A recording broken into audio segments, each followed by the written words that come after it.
This week, I need your clothes, your boots, and your motorcycle.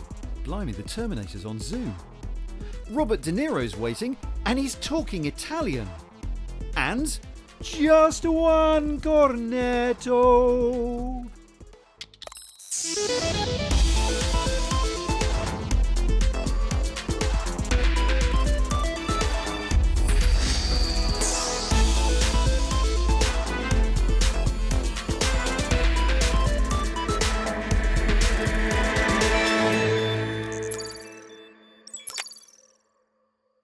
Can you hear me?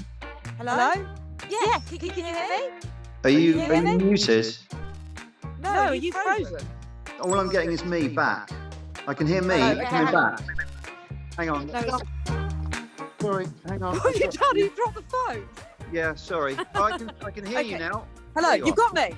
Yes, Good, there you I've got more used to talking to you like this than in real life now. Yeah, and I'm more used to talking to you while you're walking up and down wherever you're going. Did you know that 1/5 of all Zoom meetings last year took place while people were walking and running? And I reckon that's all you. All me, just think of the steps. But many people have been doing it a bit more horizontally. Don't know what you're talking about.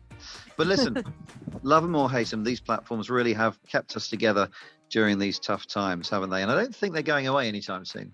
It is some way towards seeing people properly, but of course it's not the same, especially with strangers. It can be a bit awkward. Yeah, you think of the people that have joined the Click team in the last couple of years. I mean, for a long time, they didn't know how tall we were. They'd only ever seen us from the waist up. They couldn't enjoy our sparkling company in person. But this is something that the big tech companies are addressing, and some of them are coming up with completely new ways to collaborate online. Here comes Osman Iqbal with more. Hi. One thing is certain, the future of work is hybrid, which means we need to start working out how to best collaborate between the real and virtual worlds. For nearly 2 years now, I've seen my colleagues on this screen. But that's so 2021, because brace yourself for holograms. This is Cisco's Webex hologram. I just need to put on this headset and a life-sized Cullen Jennings, who's based over 4,000 miles away, will appear in my study. Hello there, Cullen. Hey, But very well. So it turns out that it's pretty hard to record a 3D hologram for TV. Those black pixels around Cullen weren't actually there during the call. You can go grab it here too as well and move it around. Just reach out and grab it. Oh, get out. Right, I've got it. I've got it, it's in my world. I don't know if this will ever come across on screen.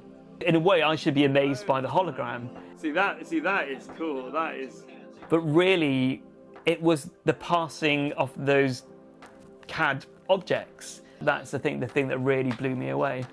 That's one of the areas that I think this will be used a lot, is when you're trying to do these design reviews, understand what people are building, see something, see a part that you were designing, and those types of issues. We are betting on the hologram as being the next big kind of immersive medium of communication.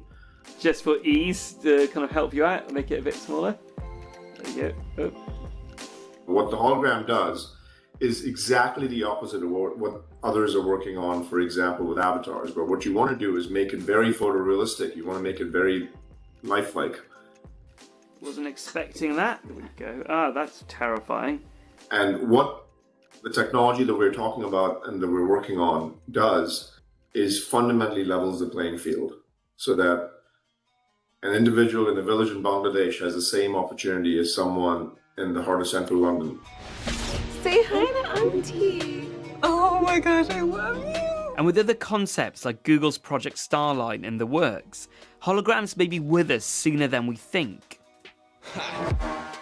But for most of us, video calls will remain as our standard way of communicating. So NVIDIA have been using artificial intelligence to solve those day-to-day problems. And staring at a screen during an endless meeting is definitely an issue. So gaze correction can make it appear like you're always looking straight ahead. Something that seems minor, but is actually really important. Let's say you're in an interview and you want to sneakily read some notes. Or even in a not too interesting meeting, you can just look like you're paying attention. that way. Right, left. So it could look great, or it could look weird. Does it look like I'm looking at the screen now? Yes. Is that weird? It looks like you're flirting with yourself. Another obsession sweeping through the tech world is the photorealistic avatar. This handsome chap can even track my expressions in real time. It freaks me out a bit, but let's see what the team thinks. Have you ever seen Max Headroom from the 80s? I have not. I recommend you check it out because you're basically him. But those rugged good looks may be intimidating for some. I guess if the whole world has plastic surgery, I suppose you start to feel like you maybe need to have plastic surgery or something, I don't know. Yeah, I'd rather talk to real people, I think. Call me traditional. And whilst not a sci-fi, one vitally important thing that NVIDIA claims they perfected is removing all the background noise when we're talking on calls, no matter where we are. I persuaded the company to let me try this in the wild. Fire engines, okay? There's another fire engine. Central London, construction, motorbikes, cars. Central London, construction, motorbikes, cars. Right, Richard, there's a big bus going by. Can you hear me? Okay. Right, Richard, there's a big bus going by. Can you hear me? No, I hear only you. You keep saying there's all this noise, but I don't hear it. Zoom Smart Gallery creates individual video feeds. But the big question is, what's Zoom doing? Their focus is now on using hardware to create hybrid video calling solutions, like installing cameras in meeting rooms to enable in-person and remote participants to interact. Right, and that's our mindset at Zoom. It's like, you can come up with a marketing video that talks about the metaverse and says, the world's all going to be hologram someday. But what are you doing for me today? I have real problems right now that I need help with. And I just want to be able to talk to my colleagues around the world, whether I'm in the office or I'm at home. Can you help me with that? Rewind back a few years ago, and mindset was, I have to be in that room to be effective. And remote people are second-class citizens. It's very challenging to break in. It's very challenging to be heard. They may just forget about me up on the wall. And now it's reverse again. So how do I maintain my individuality when I'm in a group meeting space? Where am I? Where are you? There, come with me. But maybe we don't need avatars and virtual reality to get back that real-life office feeling. It could be as simple as this retro-looking platform, Gather, where you can wander around and bump into colleagues. So in the right virtual setting, maybe the chaos of office life can live on. Half of my team have disappeared. Can I interrupt this meeting to point out we've just found there's a rooftop bar? Oh my goodness. Hello. So am I not allowed to lock the doors? Cheers, Lara. Cheers. I have to say the digital drinks don't taste as good as the real thing, do they? True, but it's a nice virtual view. Take a look at that. Yeah, it's beautiful, isn't it? And what's great about this table is that it's an intimate two-person setting that only you and I can hear, even while our producer Kitty just randomly wanders around nearby. Which is great for all of that amazing click gossip. Not that there actually is any. But sometimes it's not about what you say, but how you say it. And that's particularly true when it comes to actors. So I've been taking a look at how cinema's been getting an AI upgrade. Fassen wir zusammen.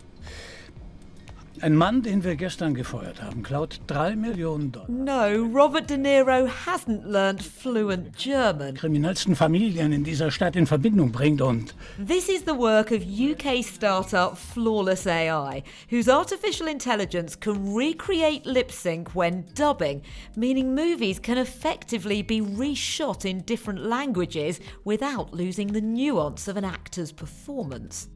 All of this journey really started for me is when I'd worked on a film called Heist. And then I saw a foreign dub of the movie. And I was listening to it and I spoke a bit of the language that was being that had been dubbed into, and I was kind of horrified because the dialogue that we'd spent years working on, had been changed. The performance was completely different. The scene itself was fundamentally altered. The technology digitally captures the acting, transforming it into a 3D computer model. After training the AI to learn a specific actor's facial and vocal performances, a modified version is created that can precisely match the facial expressions to an entirely different language. Robert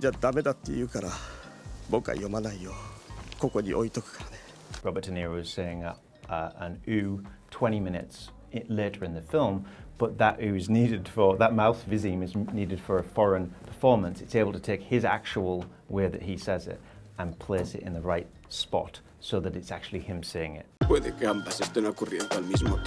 And aside from allowing filmmakers to translate their films accurately, there's also the benefit to the audience, who, let's face it, can be put off by poor dubbing. It's a miracle you ever get to fighting at all.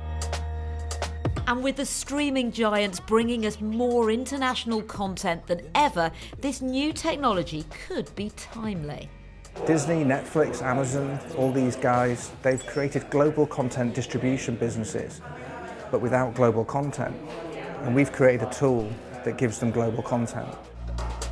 It relies not just on capturing facial expressions of an actor, but someone speaking the same lines in another language. Avez-vous réponse à ça? Combining both creates a 3D model for that specific actor, merging their face with the lip movements of the dubber. So we create a data set for each of the performers, and then essentially that data set contains their idiosyncratic style. It looks exactly like they would have performed it because it is their performance. Flawless AI says we'll be seeing the first films using this tool within the next year, so maybe soon we'll be watching programmes with no idea what language they were originally made in. Dubbing subtitles is a barrier to enjoy that content. We don't really have the same empathetic understanding of other cultures because we don't access their material, because we don't hear their stories, we don't see it from that point of view, so we have this very kind of walled off version of our view of the world.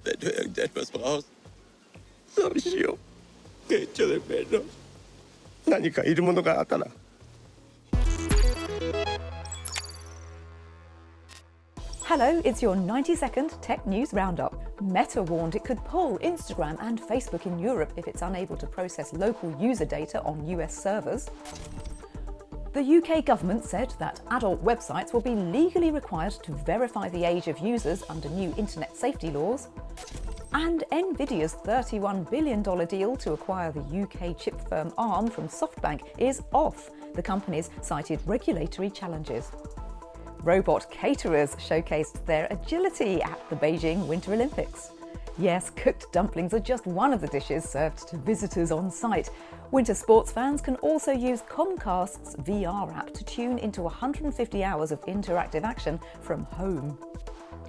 Drones have been helping to clean up a Belgian port. This fleet uses machine learning to scan and detect floating waste so companion trawlers can clear rubbish efficiently. And finally, AI gets everywhere these days, even science fiction book covers. Sadly, these aren't real. They look great though. They've been generated using the online database ImageNet and machine learning tools trained on millions of images. Lewis Hackett, the British artist behind the project, also used natural language processing to generate the titles and said these techniques can help with idea creation. I'd totally read Counting Mars or Green Grass is the Colour of the Wind.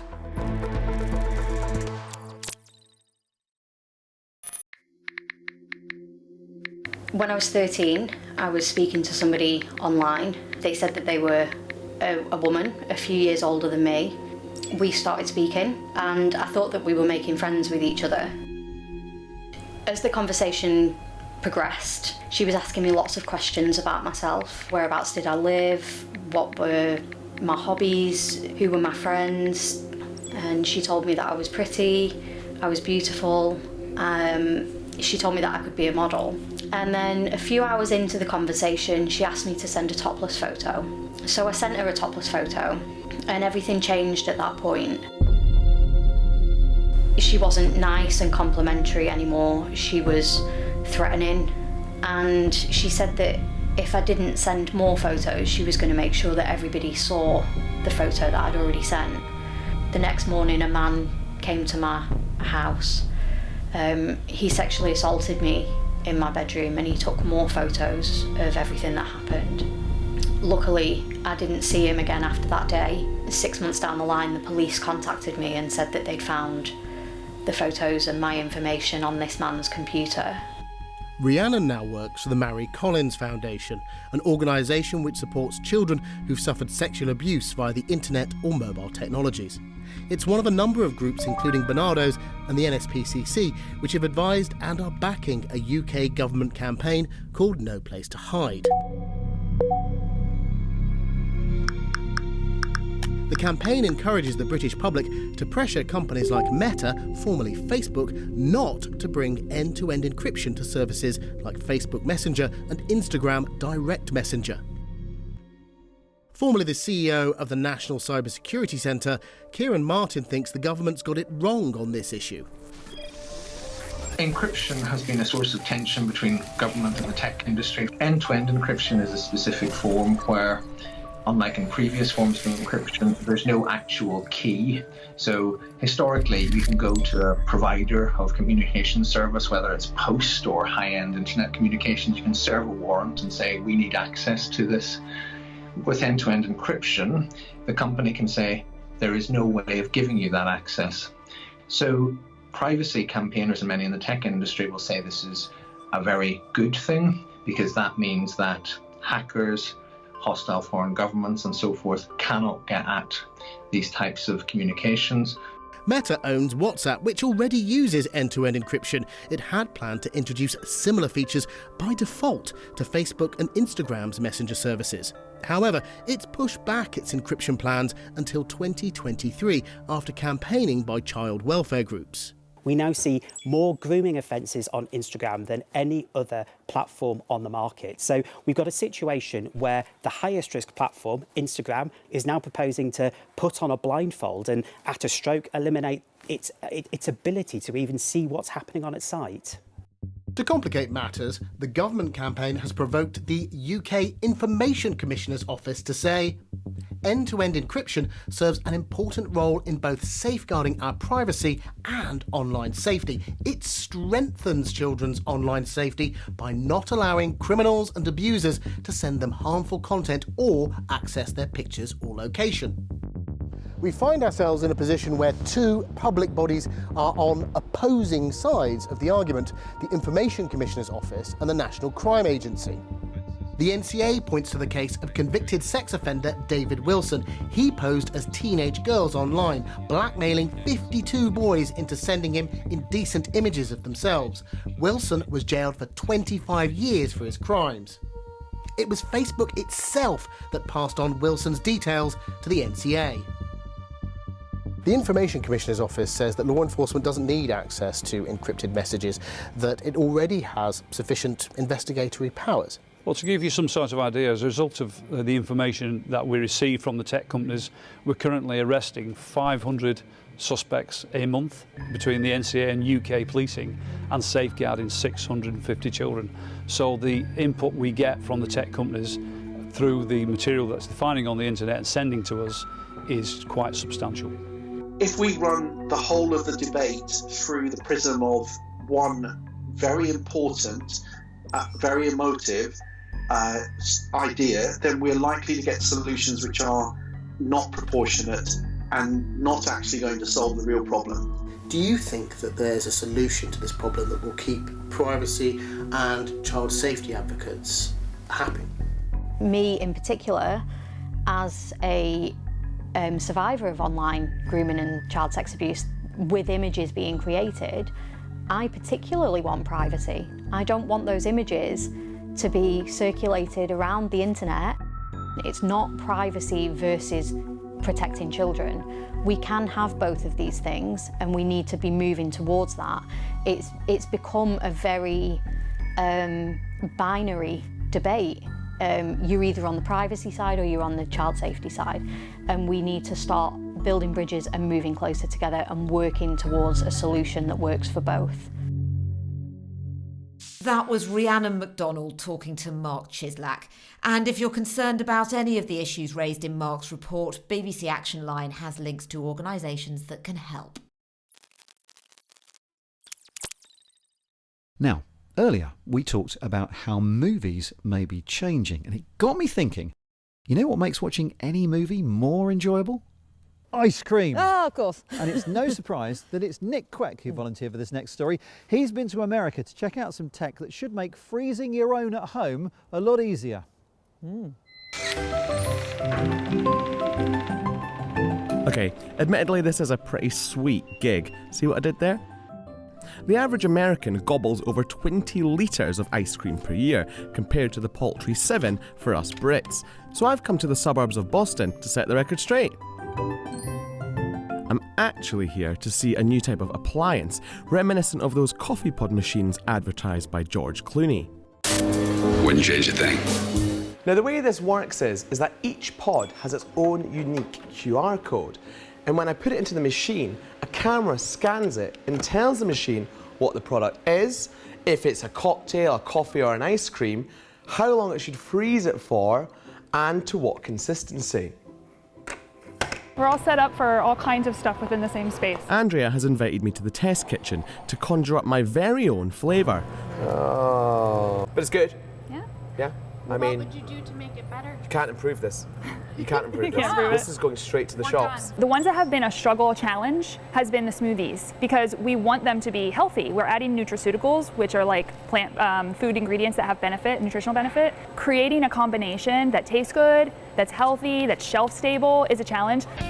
Cold Snap aims to overhaul the frozen treat industry, from how food's made, to how it's stored, to how it's shoveled down my throat.